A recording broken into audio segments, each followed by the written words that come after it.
días a todos. Bienvenidos al primer programa de Conoce tu Historia, el cual se lleva a cabo gracias al apoyo del Sindicato del Personal Académico de la Universidad Autónoma de Zacatecas, mediante la Secretaría de Deportes y la Secretaría de Prensa y Propaganda. Este programa tiene como objetivo dar a conocer a la comunidad universitaria de la Universidad Autónoma de Zacatecas a personajes destacados en la vida estudiantil, como docentes, entrenadores, atletas y funcionarios de nuestra máxima casa de estudios, nuestra amada UAS. Tenemos aquí al que va a ser nuestro padrino de este primer programa, al estimado maestro Arturo Maldonado Romero, que tiene como mote el Chaparro Maldonado. ¿Le gusta, ingeniero, que le digan así? Pues al final de cuentas, si te dicen así, pues así es, ¿no? Con la gente lo diga, está bien. El maestro Maldonado tiene una maestría en estructuras egresado de la Universidad Autónoma de Chihuahua y es ingeniero civil egresado de la Universidad Autónoma de Zacatecas. Sus logros como atleta: fue seleccionado nacional amateur, seleccionado nacional estudiantil y participó en el Mundial Estudiantil de Uruguay de 1976. ¿Estoy bien, ingeniero? Así es. ¿Nos podría platicar cuándo es su primer contacto como estudiante de la universidad? Bueno, te estoy hablando de que yo entro a la secundaria en la Federal, que era de las primeras generaciones, la secundaria federal, General J. Jesús González Ortega, aproximadamente en 1967. 1969. Y entro a la preparatoria de la universidad en 1972. Es de las primeras generaciones donde se había hecho una reforma universitaria. Y quiero decirte que el antecedente es que, ¿por qué digo de la secundaria? Porque en la secundaria yo convivo con algunas gentes como el doctor Jaime Humberto Flores Torres, como Juan Francisco Álvarez, y que si bien no jugamos en una selección de la secundaria, hicimos un equipo que se llamaba La Secundaria. Y luego llegamos a la preparatoria de la universidad, que era la preparatoria 1. En ese entonces también se funda la preparatoria 2, 1972. Y somos quizá la última generación de, o no sé cuántas demás, de 2 años, preparatorias de 2 años. Entrando a la preparatoria ya teníamos un equipo de fútbol hecho. Y entonces participamos en las ligas de Zacatecas. En la segunda experiencia que tenemos ahí, nosotros habíamos logrado el ascenso para jugar en Liga Mayor. Pues estábamos muy chiquitos y no nos dejaron. Al siguiente año ya nos dejaron. Juan Francisco y Jaime ya estaban en segundo de preparatoria. Yo estaba en primero de preparatoria, de 15 años, jugando Liga Mayor de fútbol en Zacatecas. Pero al mismo tiempo empezamos a incursionar en los equipos de la universidad. No solamente jugamos en el equipo de la preparatoria, sino que ya participamos en la selección grande de la universidad, a los 15 años. De ahí, bueno, pues sí congeniábamos pues con compartir lo que era la actividad académica con la actividad deportiva, muy conscientes de lo que se trataba. Nada de que si haces deporte no se puede estudiar. Nada que si estudias no puedes hacer actividad física. No, muy convencidos de eso. Y a nosotros nos permitía, por ejemplo, el jugar en la selección de la universidad, salir cada 15 días y entonces platicar, no de la escuela, platicar de libros, platicar de literatura, platicar de problemas particulares de la ciencia de cada quien. Jaime, por ejemplo, estudiaba medicina o el bachillerato de biológicas, Juan de química, yo de ingeniería, y luego estaba Javier Díaz que estudiaba ingeniería o Fernando Pérez que estudiaba contabilidad. Entonces establecíamos una serie de debate cada 15 días en esa plática de interactuar de jóvenes de 15 y 16 años que ahora no se da, o sea, es un poquito raro. Entonces ese es nuestro primer contacto con la universidad. Aproximadamente para el segundo año de preparatoria, te hablo de 1972, sí, quizás 72 junio, hay un ofrecimiento para que participemos en un torneo de los barrios. Querían que jugara un equipo de Zacatecas, entonces vienen, nos contactan y pues concretamente fueron sobre ese grupo. Y entonces ese grupo nos permite ir a jugar a un torneo de los barrios, un torneo de 500 equipos, donde la intención era de que muchos profesionales o funcionarios zacatecanos que vivían en el DF nos pudieran patrocinar y pudiéramos incursionar en esa actividad. Y así fue. Quizá fue un poco complicado al principio, pero entonces aterrizó en una serie de experiencias, no sé, grandes experiencias yo creo, porque de ese primer torneo nosotros quedamos en quinto lugar. Nos permitió que al hacer un equipo de Zacatecas, hay una fase final que se juega con 16 equipos. Esos 16 equipos ya la inauguración es con el Estadio Azteca. Fue la banda del Estado, jugar en el Estadio Azteca con la banda del Estado. Y al ser un torneo promocional de un periódico, bueno, pues había muchos reflectores sobre quién participaba ahí. Te platico, ahorita me empiezo a recordar en esta secuencia de que cuando es la inauguración éramos preliminar de un juego de América Atlas. Y entonces, al término del juego, llega lo recuerdo bien, el licenciado Galvez, y ya me dice, no, pues ¿quién es el número 11? Creo yo trae el 11. No, pues yo soy. Dice, ¿cuántos años tienes? Pues tengo 17. Dice, no, aunque tengas 19 o 21, dice, no importa. No, tengo 17. Entonces ya me dice, no, pues toma, te mandan esta tarjeta. Es una tarjeta que me la manda Antonio Roca, entrenador del América, y me dice, cuando termine el torneo te esperamos en los espacios del América para que te incorpores al equipo. Como era el torneo promocional, bueno, pues el Heraldo de México hace un escándalo de todo eso, una gran difusión.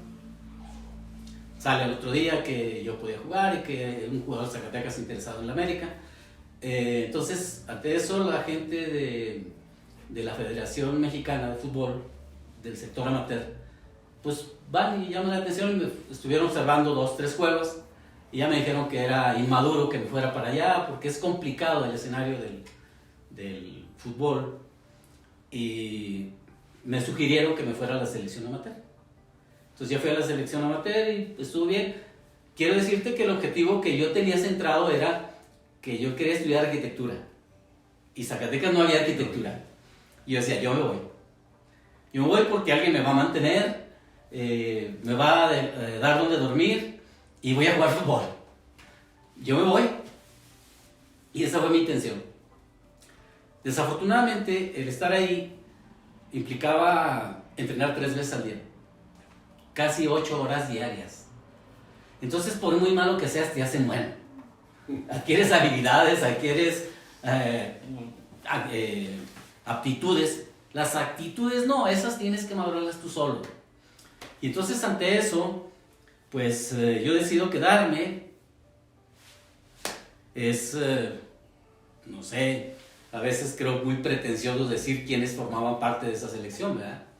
Pero era Hugo Sánchez, era Mario Carrillo, era Bartolomé Viveros, era Eduardo Regis, era Francisco Bugarín, López Malo, Tapia, Rangel, Caballero, un año ahí, o sea, Entonces ahora tú sabes, unos entrenadores, unos con una trascendencia deportiva de otro nivel. Es obvio que es ellos, no soy yo. Pero yo estuve ahí. Cuando hay una oportunidad de ir a Europa a jugar, pues no, yo sí lo busqué y todo, pero cuando ya hay una circunstancia en donde no pude ir, entonces yo decido regresarme, porque yo sabía que no iba a poder estudiar. Y quiero decirte que el equipo va a Cannes, Francia, queda campeón del torneo, y al regreso a mí me daba mi lugar Diego Mercado. Alfonso Portugal era el entrenador, era el técnico, pero el director de todo era Diego Mercado. Y él manifiesta que yo preferí retirarme de la selección amateur para seguir mis estudios universitarios. Entonces me regreso a la UAS. Para esto, pues ya sabrás, había pasado unas vacaciones, había pasado un semestre, habían pasado otras vacaciones, era prácticamente un año. Y entonces yo llego a la escuela de ingeniería, el director, el ingeniero Presa, me dice, pues sí, vas a entrar, pero cuando llegues a ingeniería civil ahí no hay semestres progresivos. Entonces tienes que hacer, en 3 semestres tienes que hacer 4. Pues sí. Entonces llevo el primer semestre con 2 materias del segundo, y luego voy a llevar el segundo y el tercero casi completos. Para esto ya estaba conformada la selección de la universidad, y ahí quiero decirte que era una selección, siempre uno dice que tiempos pasados fueron mejores. Era sui generis, era muy rara, porque fue una mezcla de nosotros muy jóvenes, 15, 16 años, 17 años, y gente muy madura, muy hecha. En ingeniería, en ese entonces jugaba Armando Delgado Camarena y Nicolás López, me parece, Nicolás González. Ellos eran de León. Armando, por ejemplo, su hermano era el capitán del equipo de León profesional. Entonces era gente que venía mucho aquí. En veterinaria había gente de Torreón, gente colombianos y demás que eran muy buenos. El torneo universitario de fútbol era muy bueno y la selección era muy fuerte. En aquel entonces, la universidad tenía que participar primero en una eliminatoria regional. Esa eliminatoria había que competir con la Universidad Nicolaita de Michoacán, con la ITESO, con la UDG y con la Autónoma de Guadalajara y la UAS. Y de esa región iba uno solo a Nacional. Y creo que mínimo 4 años nosotros fuimos. O sea, no era fácil. Pero si ibas, era porque era fuerte y tenías un gran equipo. Eso nos permite, como jugadores, que nosotros quedamos 2 años en tercer lugar nacional. Tercer lugar nacional. En alguna ocasión, en uno de esos, una vez le ganamos a Puebla, en la otra a la UNAM. Pero los favoritos eran la UAS y la UNAM a la final. Y no llegamos, perdimos en semifinal los 2. Y jugamos por tercer lugar los 2, cuando éramos los mejores equipos. Pero bueno, el juego es un juego. Entonces son experiencias muy buenas. En uno de esos torneos surge pues que hay una selección para ir a lo que era ahora es la universidad, pero en aquel entonces era el mundial estudiantil. Ese mundial se jugaba por fútbol solo. Entonces el equipo que es campeón es Poli. Ellos tienen prioridad sobre 11 lugares y todas las universidades del país tienen 7 lugares. Entonces de 60 jugadores le permiten pues que 7 sean de las universidades del país y 11 del equipo campeón. Eso es en ya 2 años. 2 años, yo estaba en segundo año de profesional, 2 años después de lo de la selección amateur. Ahí ya tenía yo 19 años. Entonces se hace la selección y todo, y me quedo ahí. Y hay que decirlo, porque muchas de las veces uno cree que uno es demasiado y todo, y no es cierto. Circunstancialmente yo he tenido mucha suerte, en muchas cosas, en muchos ámbitos.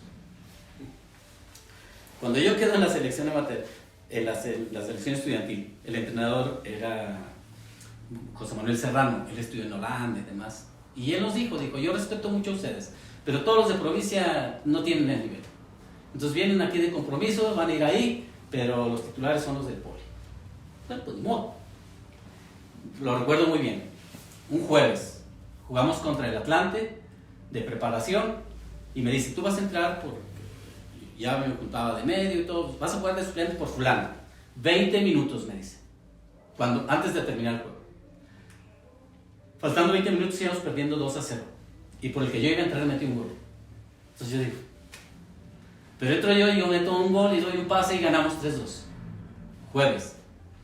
El sábado llegamos a jugar contra la selección, era de Nacho Treyes, era una selección profesional juvenil que iba a ir a Rusia.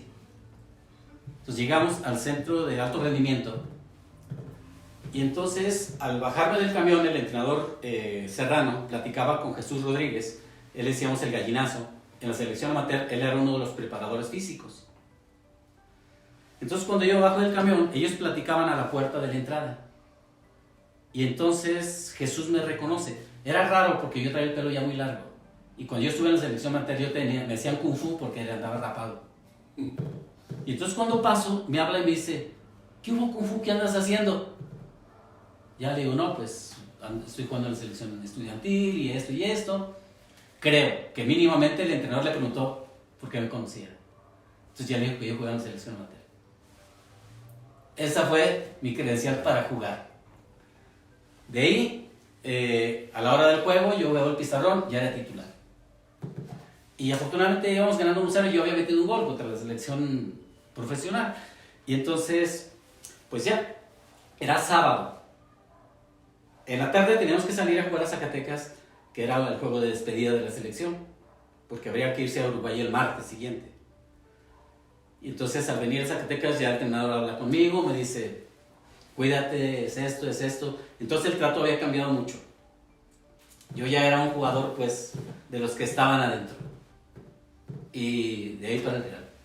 Y ahí Uruguay, ahí también hay que platicar muchas cosas, ¿no? Muchas anécdotas y todo. El embajador llega, por ejemplo, el día de inauguración, cae un aguacerazo, porque es verano allá, no es invierno, era agosto. Y lleva un sombrero de charro para que los mexicanos salgan ahí. Y nomás a mí me quedó. Y yo me lo puse y con el aguacerazo yo creo que fue el único que no se mojó. Pero ahí es vivir experiencias de otro tipo. Una experiencia de que cuando escuchas el himno nacional en otro país, en otro lugar y vas a participar, no sientes las piernas, te tiemblan las piernas y de repente empiezas a desear no estar ahí. Porque es una responsabilidad y un compromiso muy grande.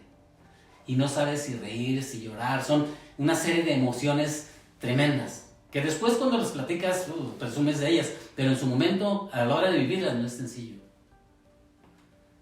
Pero termina la inauguración, termina el evento, empieza el juego. Cuando tocas el primer balón, se te olvida todo y empiezas a jugar. Entonces es otra cosa. Desafortunadamente, por una circunstancia, por un gol o lo que sea, no calificamos a la siguiente ronda. El hecho de que lloviera demasiado y todo fue muy difícil. Holanda, Brasil, Argentina jugaban con jugadores profesionales que eran estudiantes. Nosotros no éramos puros estudiantes. Y entonces ahí me tocó otra experiencia. Cuando llegamos a la embajada, nos invita a comer el embajador antes de regresar a México. Y entonces alguien dice por ahí, oye, pues que aquí hay alguien de Zacatecas, dijo alguien. Pues sí, yo soy de Zacatecas. Pues, ¿cómo te llamas? No, pues Arturo Maldonado. Pues, ¿de dónde eres? Pues de Tlaltenango. Dice, ¿conoces a Herminio? ¿Conoces a Luis? Pues son mis hermanos. Y luego ella me dice, eres el secretario de la embajada. Dice, pues es que yo soy de Tlaltenango. Y su mamá estaba de vacaciones con él. Y le habla, Tere, ven mamá, aquí está un hijo de Ñachilo, ¿y sabe cuánto? En Montevideo, o sea, fuera de tu casa, fuera de muchas cosas. El lado opuesto, el lado oscuro de eso es que pues yo ya traía ganas de tomarme unos whisquillos y unas chaves y no se pudo porque ya tenía vigilantes ahí, ¿verdad? Pero es una cosa muy, muy rara, yo creo. A estas alturas, cuando yo te digo que la universidad tenía que hacer 4 semestres en 3 y sale la oportunidad del mundial, yo dije, no me importa, voy a perder 2 años, no me importa. Mi estrato social, mi medio, mi gente, no era posible que me pagaran un viaje al extranjero o algo. Dije, no importa, habrá tiempo para el otro. Pero llego a Zacatecas de regreso del mundial y todo, y estaban los exámenes extraordinarios. Pero yo tenía 2 meses que había salido de la escuela. pues no sé, apuntes y todo, llegaron a la casa y pues se cerró la casa. Pero afortunadamente lo volví a lograr y salí. Y entonces, pues ya entro al tercer año de profesional y cuando estamos en la universidad de estudiantes, tercer año, el entrenador de la selección de la universidad era Trino, mi hermano. Y ya en el juego y todo, él me decía, pues es que, pues tú ya tuviste una experiencia de otro tipo y todo, ayúdame. Pues sí, está bien, te ayudo. Y yo entrenaba al equipo. Él tomaba las decisiones, pero yo entrenaba. ¿Por qué? Pues porque yo sabía que yo iba a jugar, porque yo me iba a poner, o sea, y yo quería jugar, o sea, pues yo me ponen donde, pues no, adelante. Y yo le ayudaba a Trino. De repente hay una circunstancia que uno de los monitores deportivos, el Chapotín, le ofrecen un puesto en los Tigres del béisbol. Y se ve el Chapotín. Y Toño López Miramontes, la Tecolacha, me dice, pues si tú estás ahí y entrenas al equipo, pues quédate. Quédate de monitor. Y yo le dije que no. Yo le dije que no porque yo no iba a cargar balones, yo no iba a poner redes. Yo le dije que no. Y dice, no vas a hacer eso, tú entrenas al equipo. Y entonces me meten al equipo. Y me daban un domingo, pues. Me daban, no sé, 500 pesos al mes, una cosa así. Y ya entro yo con eso. Entonces ya yo jugaba, yo estudiaba. Bueno, ideal para mí, ¿no? Termino la carrera. Cuando termino la carrera, el ingeniero Manuel Aro, que era el director de la escuela, a René Vega, a Fernando Migueles, a Leopoldo Quirino, a Lalo Fernández Acosta, nos mete a su carro y nos lleva a buscar dónde estudiar maestrías para que regresáramos de profes a la universidad. Normalmente pues éramos las gentes con promedios más o menos, ¿eh? Bueno, entonces así se dan las cosas. Fuimos a Monterrey, algunos lados, y yo voy a hacer un curso de aguas subterráneas a Chihuahua para entretenerme, porque en el TEC de Monterrey las maestrías empezaban en enero. Llevo un curso de aguas subterráneas y estando ahí me doy cuenta que hay la maestría que yo quería, la maestría de estructuras, que siempre me gustó. Pregunto y todo, y había posibilidades de quedarme ahí en Chihuahua a hacer la maestría. Y entonces aquí ya llego y le digo a Toño, discúlpame, pero yo quiero ser ingeniero, el deporte me gusta mucho, me fascina, pero nunca en mi cabeza, en mi mente he pensado vivir de ello. Es indispensable, es filosofía de vida, forma carácter, forma lo que quieras, pero hasta ahí. Le digo que me quiero alejar, que me quiero ir, me voy a Chihuahua y estudio la maestría. Cuando estudio la maestría, dos personas, una del TEC de regional y una de la Universidad Autónoma de Chihuahua, fueron conmigo al mundial. Se dan cuenta que estoy en Chihuahua. Y entonces me dicen, no, vas a jugar. Y yo estudiando la maestría, digo, sí, porque requiero de la actividad física. Entonces voy a entrenar al equipo, con el equipo de la universidad, y entonces me sirve para estudiar la maestría. Ya estando ahí, Rojas, que era el entrenador, me dice, no, vas a jugar. No, le digo, no voy a jugar. Yo quiero entrenar. No, vas a jugar. Entonces él viene para darme de alta en el equipo de la Universidad Autónoma de Chihuahua. Entonces llega a Torreón y dice, bueno, voy a dar de alta a este jugador. La ODEM era la Organización Deportiva Estudiantil Mexicana en aquel entonces. Tenía un límite. Los jugadores universitarios podían jugar 7 años. 2 de prepa y 5 de profesional. Para que no hubiera fósiles ni nada.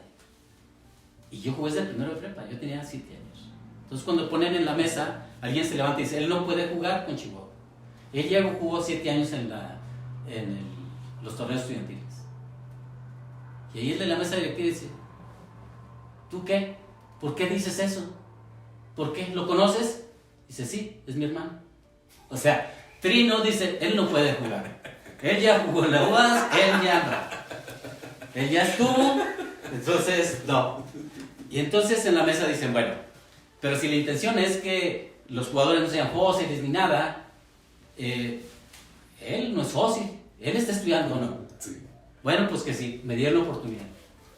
Y entonces juego con el equipo de la universidad, ¿no? De la universidad, entonces a mí me servía mucho, porque la actividad física y todo, estudiaba la maestría al mismo tiempo, pero después del primer año, lo tengo que decir porque así es, o sea, uno no es producto de la casualidad, o sea. En la universidad me dicen, a ver, tú estás estudiando una maestría aquí, vas a regresar a la Universidad Autónoma de Zacatecas, conforme llegues allá van a decir que así somos nosotros. Si eres malo van a decir que somos malos, si eres bueno van a decir que la universidad es buena. Te vamos a cuidar mucho. Me obligaron a dar clase cuando yo estudiaba la maestría. Entonces yo era maestro, yo estudiaba jugaba en la universidad y estudiaba la maestría. O sea, muchos de los alumnos míos de la licenciatura eran mis compañeros en el equipo de la universidad. Me pusieron gente, iban y sentaban gente y me decían, te distraes mucho, metes las manos, no hablas bien, no te entienden. Y hay que entender de que yo mido unos 66, unos 68, a dar clases con gente que en promedio mide unos 75, unos 80, entonces, y con un físico yo muy juvenil, como que el respeto no era implícito, entonces había que ganárselo. El mismo deporte, el mismo equipo de la universidad, el promedio de estatura era muy alto, yo fui a modificarles todo, ¿no? Pero entonces son experiencias que viví de otro tipo. Cuando yo regreso a Zacatecas, después de estudiar la maestría, regreso a la universidad. Y entonces, la costumbre era que en el Teatro Calderón había la Asamblea General del Espaguas. Y había que ir a solicitar el ingreso al Espaguas. Levantábamos la mano y ahí llevaba uno ahí 2 testigos y aprobaban o no. Y yo levantaba la mano. Creo Armando Reveles era el secretario general. Y no me hizo caso. Cuando termina la asamblea, voy y lo busco y le digo, oye hermano, ¿qué pasó? Yo quiero entrar. Dice, ¿cómo vas a entrar si estás adentro? Tú tienes tu ingreso cuando eras monitor del equipo de la universidad. Y la universidad te tiene que pagar tu formación y tu preparación, tu actualización. Entonces, tú tienes una antigüedad ya de 4 años. Los 2 de que estabas de monitor y cuando estudiaste la maestría. Dice, y no puedo reclamar mis bonos ni nada. Dice, no, ya no, párale por ahí, ¿verdad? Pero entonces ya regreso yo pues a la universidad. Ahí, Federico, quiero decirte que te sometes al juicio de mucha gente.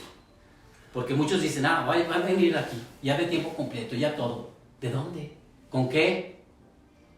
Pues él será futbolista, pero como ingeniero, ¿qué? Y entonces al año que yo estudio la maestría, por ahí cuando yo hago la tesis para la licenciatura y lo voy a presentar, pues casi todos los profes de la licenciatura de Ingeniería Civil estaban ahí en el examen.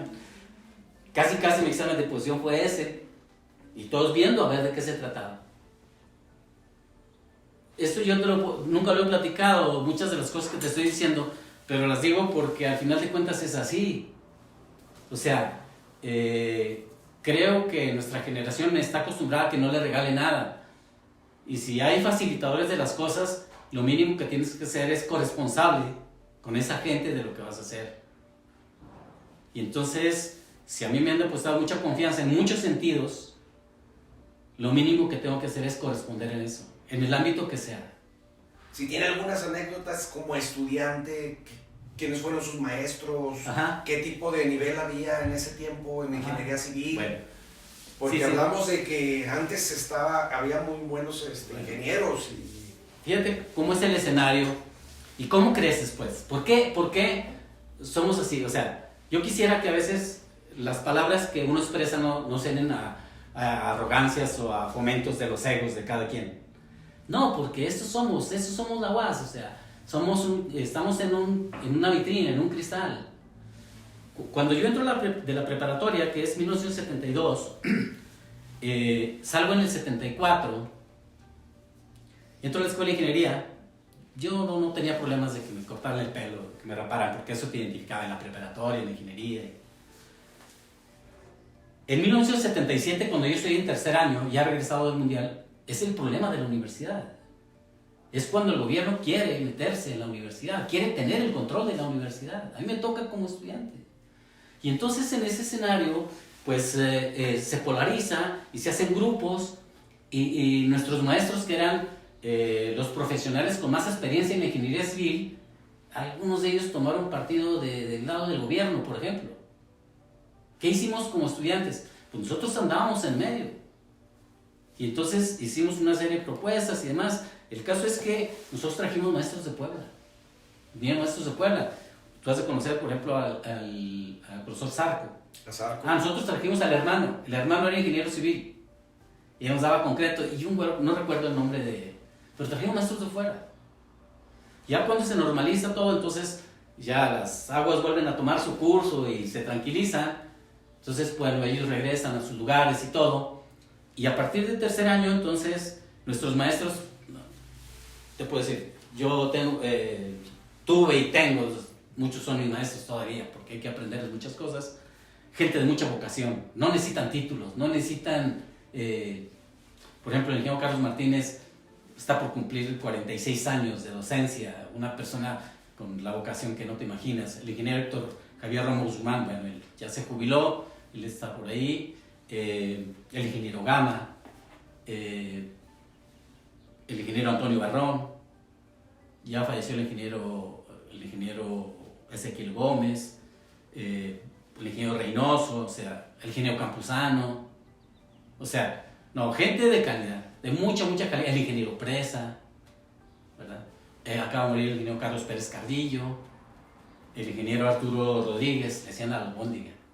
Él ahí hay que comentar que el ingeniero Arturo jugaba fútbol y estaba muy gordito. Y entonces él cuando venía el balón no la paraba con el pecho, sino que dejaba que botara el piso y la paraba con la parte de abajo del estómago. Pero esa era la gente de la universidad, el ingeniero José Nava, el ingeniero Aro. Ellos, aunque eran mecánicos, también daban en el área propedéutica. No sé, a lo mejor no quisiera decir, no quisiera seguir diciendo nombres porque entonces ahí vas a omitir algunos y eso no se vale. Pero esos eran mis maestros, ¿verdad? Entonces, quiero decirte que ya en ingeniería, en el deporte también, desafortunadamente la infraestructura de la que disponíamos se circunscribía a la cancha de la Prepa 1. La UAS no tenía más. Nuestras canchas, bueno, pues de tierra y todo, pero los torneos, aunque fuera la Prepa 1, el de básquetbol era de un nivel alto. Que las selecciones de cada facultad, de cada área eran muy fuertes. En el fútbol, pues algo similar, o sea. Entonces era una competencia estudiantil muy buena y muy sana. Esto te lleva pues a que tu formación, creo que por las circunstancias es integral y es muy sólida, yo creo. Así como yo te hablo de mí, es de todo ese entorno, de esas generaciones. Bueno, ya después yo regreso pues y ya soy maestro de la Escuela de Ingeniería. Cuando soy maestro de la Escuela de Ingeniería, yo no dejaba lo del juego.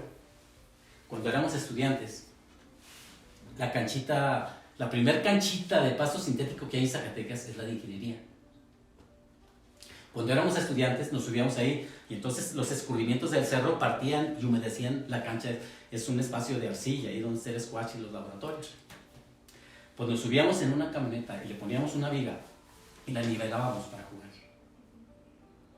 Nosotros, estudiantes, queríamos jugar. Ya después, cuando yo fui maestro, el squash lo empezamos a construir. Tomamos una decisión que los maestros que faltaran con este dinero lo utilizamos y empezamos a hacer el squash. Y la canchita fue de la cooperación de puros exalumnos de ingeniería. Que la tonelada de cemento, que 2 parejas de albañiles, que así se hizo la canchita. Y eso ya fue tiempo después, o sea, ya tanto el squash como la cancha de cooperacha. Ahí cuando me parece que Alfredo, el rector, nada más nos compró el puro pasto sintético. Inge, aquí lo quiero interrumpir. Creo que ahí empieza la infraestructura deportiva de la universidad. Quisiera que nos platique de cuando fue coordinador de la unidad de construcción y comente sobre todo lo que se hizo en su tiempo.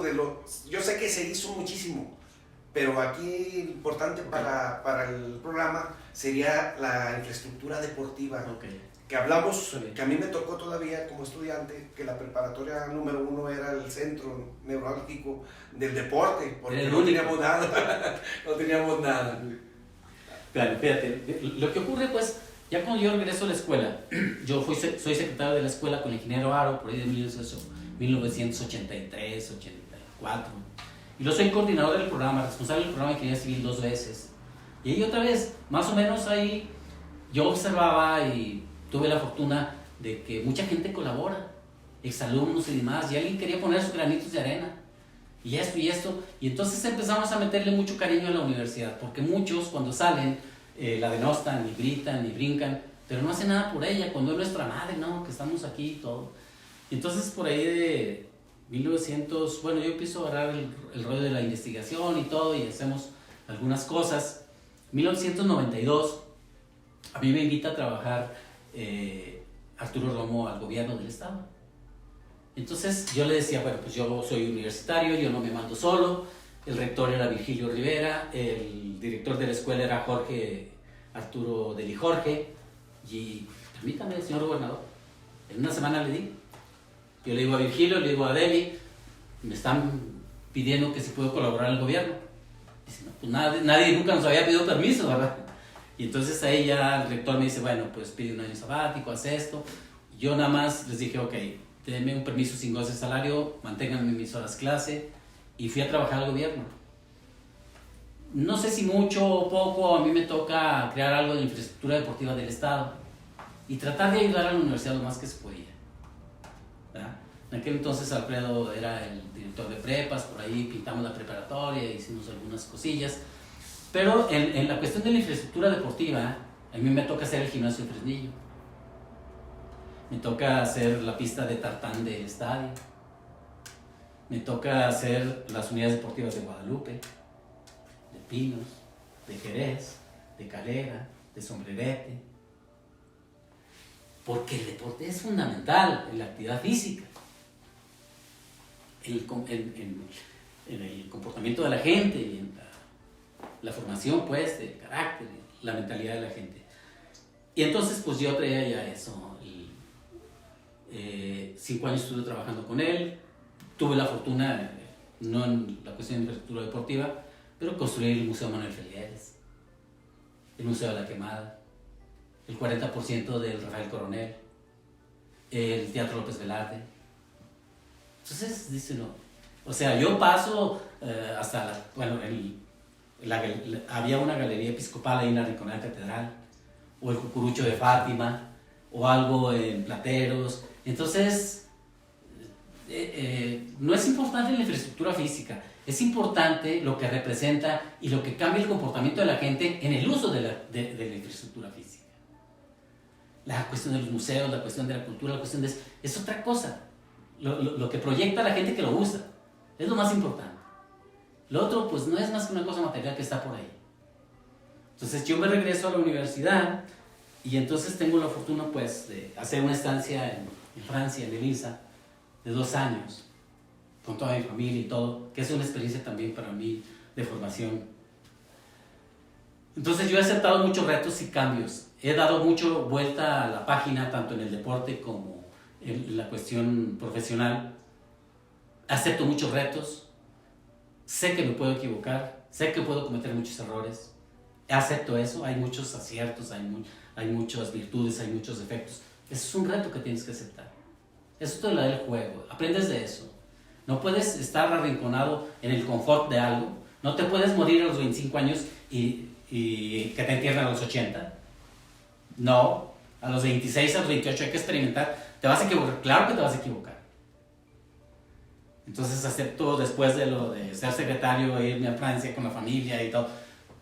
Ahora lo puedo platicar y es una gran experiencia, pero al principio es muy complicado. Otro país, otro idioma, los niños chiquitos. Mi niño chiquito, Ricardo, tenía 9 años, 8, me reclamaba que le había quitado sus primos, sus amigos y todo. A los 2 años, a mí me implicaba que me quedara 4 años y medio, pero no se querían regresar. 2 años ya no se querían regresar. Me quedo a los 4 y ya no se regresa nadie. Entonces regreso yo aquí más o menos en el 2000, 2001, continúo con algunos trabajos en la universidad. Y para esto yo ya he agarrado el equipo de la Escuela de Ingeniería y todo, con los bus de Derecho y demás. Y entonces en 2008 el doctor Domínguez me invita a que trabajara con él. Para esto, en la cancha y algo de la unidad deportiva, de lo que es la infraestructura de baños, vestidores y más. Sin trabajar en la unidad de construcción, yo le ayudé a Alfredo Femat y a Domínguez con algo de apoyo técnico en eso, porque me gustaba mucho y yo pensaba que había que incrementar un poquito el acervo de la universidad. A esas alturas, antes de entrar a la cuestión de la infraestructura, sale una vez el proyecto de un torneo juvenil de niños del sector amateur, y entonces yo le digo a Alfredo, vamos a hacer un equipo en la universidad, porque mi hijo daba la edad y todo. Hicimos un equipo que fue campeón de esa categoría, el equipo de la UAS de la 4ª división. Y entonces empezamos a jugar. Cuando el equipo es campeón y estamos en el nacional, pues hay que decirlo así, había conflicto para el uso de las instalaciones. El estadio no nos lo prestaban, esto, y nos cerraban el vestidor y no lo abrían. Y entonces me habla Alfredo y me dice, ya, estoy cansado, el TEC de Monterrey me presta el campo de ellos. Y dice, pero Alfredo, vamos a buscar el espacio de nosotros, deja que llegue y vamos a platicar. Bueno, entonces vamos y lo llevo a la Unidad Deportiva Norte. Y le digo, aquí va a ser. No, aquí va a ser. Y entonces Gerardo Félix era el presidente municipal. Ya le dice, oye, pues ayúdanos. Y ya, entonces sí, que un comodato y esto y lo otro. Pero me dice, pero este es un basurero. Y era un montón de tierra ahí con botellas y todo. Pero cuando yo estuve en obras públicas, yo había hecho la infraestructura de esa cancha. Era una cancha de pasto para que la Real Sociedad entrenara. Que al último termina eso y ya no se hizo, lo dejaron olvidado, se echó a perder, pero ahí estaba. Están las instalaciones abajo, está todo. Entonces, ahora vamos, véanlo. Y no nos costó mucho porque ya estaba la red hidráulica y todo. No fue más que poner el pasto, después hicimos ya las gradas, hicimos la cubierta, hicimos los vestidores. Entonces, ahí empieza eso. Entonces, ya en 2008, ya con más o menos consolidado todo esto y con los niños, ya me dice el doctor Domínguez que si puedo participar con él. Y pues sí. Le digo, nada más que la guerrilla para mí es un poquito complicada.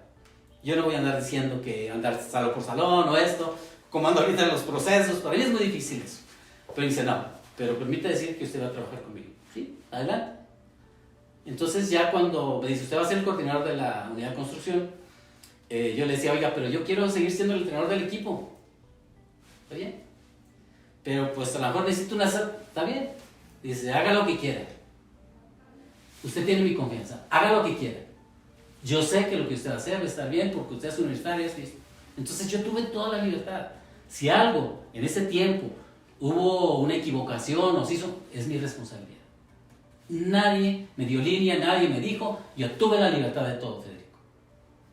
Entonces ante eso empezamos, bueno, con Alfredo vivimos la experiencia antes de lo de la Mariana Trinitaria, que fuimos junto con Juan Carlos Macías y trajimos, hicimos lo del estacionamiento y todo. Y entonces por ahí, en esa calentura de los juegos, pues está Chabelo, está Sergio Flores, mi compadre, y entonces pues vamos a hacer algo. Uno era gerente de Fresnillo, de la minera, y el otro era presidente de la Comisión de Hacienda Primera del Senado y luego de los diputados. Pues, a ver, ¿qué vamos a hacer?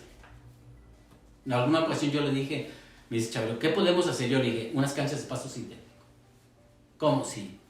¿Por qué? Porque Zacatecas no tiene agua, porque Zacatecas no es. Entonces hubo una negociación media difícil, porque no querían aceptarlo. Decían, no, que era glamour y todo. No. El Incufides lo hicieron de pasto natural, y esa cancha, cuando era de tierra, se usaba de lunes a domingo, de 8 a 8. Y cuando la hacen de pasto natural, se usaba 2 veces a la semana. Y había que cortar, pintar, regar. Costaba y no se usaba. Entonces cuando yo reclamo y digo, ahí tiene que ser. Entonces yo les decía, ¿cuánto cuesta una cancha de pasto sintético? $500,000. ¿Cuánto cuesta una pista de tartán? $500,000. Zacatecas ya tenía la pista del Incufides, tenía la pista de Guadalupe y la del estadio. 3 pistas para atletas de $500,000 y ni una cancha de pasto sintético. Véanla ahorita. Esa cancha la hicimos nosotros, se la hicimos al gobierno, porque Chabelo nos dio el recurso, pero con el compromiso que hiciéramos una para la UAS. Y entonces hacemos la que está paralela al estadio universitario en la Unidad Deportiva Norte. Entonces, esa ya tiene 13 años, 12 años cuando menos. Y no se ha acabado nunca el pasto. Y el del Incofides da el tercero. Y entonces ya cuando ellos nos dan esa oportunidad, bueno, pues vamos a entrarle. Y entonces, ¿qué pasa con esas canchas? Pues a lo mejor son duras, son esto, son lo otro, pero son de uso rudo. Entonces, hacemos nosotros esa del Incofides, la universidad, no yo, la universidad, y hacemos la de la norte. Y luego ya viendo que sí funcionó, y hasta políticamente yo pienso que a Chabelo le sirvió, dice, bueno, pues sí, hay que confiar en la UAS, porque él no tenía confianza en la UAS, muchos no tienen confianza en la UAS. Entonces tienes que remar contra corriente y ganarte la confianza de la UAS, porque afuera somos criticados, somos la institución que más le puede gritar al gobierno, y entonces hay que cuidar ahí. Dicen que en cuanto más se pueda, más nos marginan. Había que luchar contra eso. Después de que se hacen esas dos canchas, nos dice Chabelo, bueno, pues hay otro monto que podemos gestionar, 100 millones de pesos. Nosotros hicimos el proyecto de la alberca, de la cancha del TEC regional, de la cancha de la Politécnica de Fresnillo, el gimnasio y la otra cancha que está ahí abajo. ¿Qué decía Chabelo? Dice, no todo es fútbol. Tiene razón. Y no todo es la UAS. Tiene razón. Porque ahí está la sociedad. Pero bueno, si nosotros tenemos una cancha en la Prepa 1 y nos dan la posibilidad de crecer en eso, bueno, agárrala. Entonces ya hicimos la otra cancha, la que está ahí abajo, la de fútbol, y luego ya sale lo del gimnasio. Y el gimnasio lo agarramos y no lo soltamos. La alberca, el gobierno dice, no, déjame pues la Politécnica, déjame el TEC regional, déjame... Ok. Lo de la UAS, ok, ya nos dieron nuestro lugar la UAS. Después, con Chabelo, bueno, pues nos permitió hacer el complejo, que son otras dos de pasto natural y una de pasto sintético. Pero bueno, el gimnasio, tú más que nadie sabes de lo que se trata.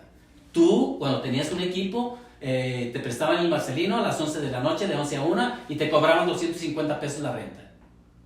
No, ahora lo tienes ahí. ¿Qué hay que hacer? Pues ahora cábatelo, por exceso de uso, pero bien usado.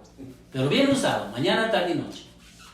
Y ya, colateralmente a eso, pues aparece la canchita de aquí de la secundaria, que está junto aquí a Economía, aparece la renovación de la Prepa 2, aparece la de la Prepa 4, aparece el nuevo gimnasio que está ahí en la norte también techado, que te duele y todo, ¿verdad? Que no son estadios ni nada, pero son espacios dignos para la actividad física. Y entonces ahora tenemos algo, pues. No hay que echarnos a la hamaca, hay que consolidar eso y hay que decir por qué los tienes y cuáles son los resultados. Ahora estás más organizado, tienes mejores deportistas y eso implica mejores estudiantes, tu actividad ha cambiado, tu escenario es otro. Entonces, cuando tú lo ves, dices, valió la pena. No vale la pena el espacio físico, vale la pena lo que esté saliendo de ahí. Los chavos universitarios, los deportistas universitarios, los que participan en las selecciones, tienen que ser jóvenes que entiendan nuevas cosas, que jueguen, compitan, que estén al más alto nivel, pero que sepan ser respetuosos de ellos, de los contrarios, de los jueces, de los árbitros, que sepan cómo se vive la sociedad. Pregonamos mucho eso. Nosotros hacemos mejores ciudadanas, vamos a hacerlo de veras. A veces nos preocupamos de nuestra persona, creemos que nuestro círculo, nuestro universo es muy cerrado y queremos crecer solamente nosotros. No, afuera. Cuando nosotros tenemos apoyos, esos apoyos de los que te digo, uno de ellos, cuando viene la señora Catalina, que es la de la María Trinitaria, ella acaba de fallecer, la esposa de David Mendoza. Ella llega, cuando hicimos el estacionamiento, y le toca la marcha Zacatecas la banda. La señora empezó a llorar. Y dice, la verdad, no me importa ni el cemento, ni eso, ni la cancha. Yo ya cobré con verle la cara a esos niños que lo están usando y que la felicidad que les embarga tener una instalación digna los va a llevar a otro lado. Esa ilusión que tienen en sus ojos es otra cosa. Cuando eres maestro, cuando eres entrenador, si no transmites, si los muchachos no sienten que les sirve lo que les estás diciendo, no vale la pena. No vale la pena estar en los mejores espacios, tener cañones, computadoras, tener proyectores, cuando no transmites nada. Tienes que transmitir la emoción de que tú tienes el conocimiento y la herramienta para aportar en la solución de los problemas de la gente, en donde sea. El deporte, Federico, para mí es filosofía de vida. Para mí ser entrenador de fútbol y ser maestro no es más que lo mismo. Quizá pudiera tener yo un problema, que cuando soy entrenador me dicen que yo no sirvo, que no debo, que no es mi perfil, que yo soy ingeniero civil. Y cuando voy a dar clase muchos creen, dice, ¿ese qué nos va a dar clase si ese es futbolista? Y entonces tienes que luchar con eso. Tú tienes que decir, no, yo a las clases estoy aquí. Ahorita, que son virtuales, a los muchachos los hago que lleguen, cambiarlos, que se arreglen. Están en clase, aunque estén en su casa. Que aprendan, que reclamen, que digan. Porque no se vale que tengamos el pretexto de la pandemia para que el día de mañana se nos caigan los edificios y matemos a la gente con so pena de decir y el pretexto de que hubo una pandemia y que esto, no. Lo que transmitimos, lo que llevamos ahí a los chavos es ciencia, es conocimiento. Hay que reclamarlo, tenemos que ser responsables. La herramienta que nosotros transmitamos en el deporte o en la ciencia o en la profesión tiene que ser muy objetiva, tiene que ser de mucha calidad. Tenemos los elementos para eso. Yo tengo la fortuna de que he estado en círculos de calidad, de gente muy valiosa, gente muy dispuesta, gente muy de colaboración, gente de mucha tolerancia. Entonces, eso no se logra tan fácil. Entonces, para mí, es otra cosa. Inge, ¿nos puede aportar una crítica constructiva de cómo vamos ahora en estos momentos antes de la pandemia? Porque ahorita la pandemia está totalmente, en algunos como en el fútbol hay actividad, pero en los otros deportes hemos bajado muchísimo. ¿Cómo ve usted ahora nuestro deporte universitario y nuestro deporte y recreación y todo lo que se puede hacer aquí en el Espaguazo? Desde su punto de vista, Inge. Yo creo, Federico, que primeramente tenemos que ser muy abiertos a que alguien pueda sugerir. Nadie es poseedor de la verdad absoluta. Pero a veces nosotros somos muy volubles en nuestra manera de ser. O sea, nosotros, cuando se nos ofrece alguna circunstancia, cuando aspiramos a algo, somos muy talacha, le echamos mucho los kilos, pero cuando ya lo tenemos, nos echamos a la hamaca. O sea, te quiero decir, los profes, cuando somos suplentes y todo, no faltamos, somos cumplidos, estamos ahí. Pero cuando ya nos dan la base y todo, buscamos la manera de a ver cómo no estamos, que nuestra clase sea más fácil. O sea, entramos en un confort que no nos permite crecer. O sea, cuando te hablo de eso, te hablo del deporte y te hablo de la escuela. Hay gente de mucha calidad.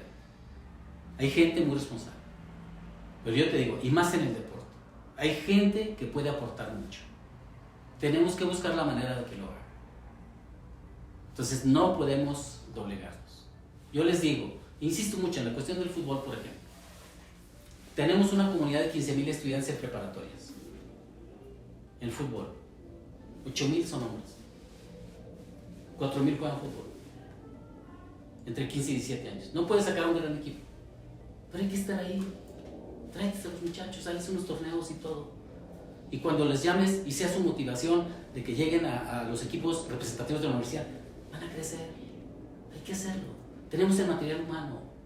Entonces quitémonos un poquito de ese aletargo de la pereza y crezcamos en él. Seamos un poquito humildes y vayamos a trabajar un poquito más. Tenemos todo. Ahora ya tenemos infraestructura. Ya no tenemos pretextos. Entonces vamos por ellos. Y que ellos, yo te aseguro que todos esos, ese binomio de que el deporte y la educación van de la mano. Son implícitos, no son exclusivos. Uno no limita al otro. No, hay que metérselos a la cabeza a los chavos. Hay que decirles, ya tenemos ahora una licenciatura en educación física, quizás ahí pegado con nutrición, pegado con, no sé, debe de haber ya en medicina algo de la cuestión de fisioterapias y demás. Tenemos que crecer mucho en eso, en calidad. Entonces no nos quedemos ahí. Yo lo que digo, que no seamos conformistas. Voy a cumplir yo 43 años, no, 77, 41 años voy a cumplir de servicio. Dando clases, 44. 40 en ingeniería. 4 esos que te platiqué. Pero 40 en ingeniería. Yo no puedo dar la misma clase de hace 20, de hace 30 años. Tengo que buscar qué es lo más nuevo. Me tengo que actualizar. Esa es una responsabilidad y es un compromiso. Si quieres estar inconforme, no, quítate, hazte un lado. Como maestro de lo que sea, del deporte o de la ciencia. Cuando tú le veas la cara a los chavos y digan, por ahí es. Cuando le veas el brillo en los ojos, que ellos puedan crecer, por ahí es. Hay que verle la cara a los chavos. Y el deporte es una actividad que no podemos alejarnos. Y ahorita con los medios de comunicación, con toda la información que tenemos que ser muy buenos. Tenemos una comunidad de 40,000 estudiantes. No sé, deben ser 20,000 mujeres, 20,000 hombres. En todo tenemos que ser muy buenos. Porque eso nos va a llevar a que sean buenos estudiantes. Porque eso nos va a llevar a que sean buenos ciudadanos. Porque eso nos va a llevar a tener gente contenta, alegre, gente gente muy, no quiero decir polémica ni polarizada, no, gente muy inquieta inconforme en ese sentido, ávida de seguir creciendo, no de enfrentar, no de pelear, no, de ser mejores todos los días. Estamos en un espacio en la universidad, es gente de talento, gente de capacidad, gente de conocimiento. Nosotros somos los responsables de la conducción, de la conducta de la sociedad. Los políticos, que me disculpen, no lo van a hacer. Nosotros somos. En nuestra sociedad tenemos que luchar por eso. Yo digo, en el deporte y en la tecnología, en la ciencia, no entremos al conformismo. Crezcamos en eso y creo que eso nos va a permitir salir adelante. Quiero darle las gracias infinitas a la familia Maldonado Romero. ¿Por qué? Porque el que me dejó entrar aquí a la universidad, me estaban dando los papeles con Galleto allá en México, y ya me estaba hablando Tino Maldonado que aquí estaba mi trabajo. Yo soy de los agradecidos, y con esa ¿qué será? Suerte. No hay suerte, o sea, que los dos Maldonado, ahora usted, que fue el que me hizo la vida hermosa en mi gimnasio, después de andar batallando ahí en la Prepa 1 con todo tipo de bichos, y tener ahora este palacio, para mí es un palacio que ojalá, y como usted dice, que lo sepamos usar, y que las nuevas generaciones y los nuevos entrenadores le den el uso adecuado. Pero la familia Maldonado Romero tuvo que ver mucho en mi vida como docente universitario, y le doy las gracias. A lo mejor nunca se las había dado, y ahorita es el momento de dárselo y que quede plasmado para la historia, que le estoy dando las gracias a la familia. Está bien. ¿Cómo ven? Bueno, yo quiero decirte una cosa que es un eslogan de muchos de nosotros, de que hay que ponerse la camiseta, y que yo traigo la camiseta de la UAS y impuesta y todo. Tú me dijiste, váyase ataviado con los arreos universitarios y todo. Yo creo que los arreos, Federico, los traemos adentro, muy adentro. Y la ropa, pues lo podemos quitar, no lo podemos poner. Yo tengo una experiencia que en las acreditaciones de la Facultad de Ingeniería, en alguna ocasión alguien me entrevistó, y una de las preguntas está en las acreditaciones, dice, ¿la universidad le paga lo que usted merece? Y yo le dije, con eso que te acabo de platicar, con todo lo que te acabo de platicar, yo no sé cuánto gano, Federico, y no me importa. El cheque no son más que números. La universidad me ha dado lo que no te imaginas.